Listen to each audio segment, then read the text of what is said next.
Maharashtra news channel.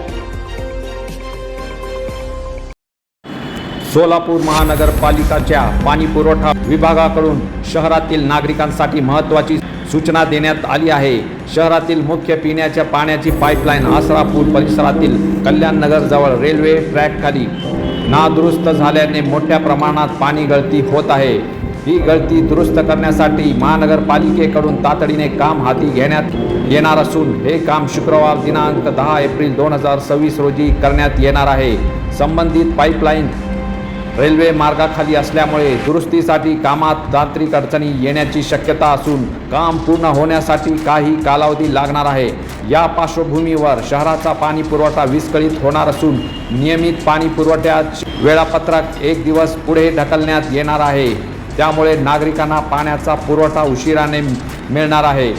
दरम्यान महानगरपालिकेकडून नागरिकांना आवाहन करण्यात आले आहे की पाण्याचा वापर काटकसरीने करावा आणि प्रशासनाला सहकार्य करावे।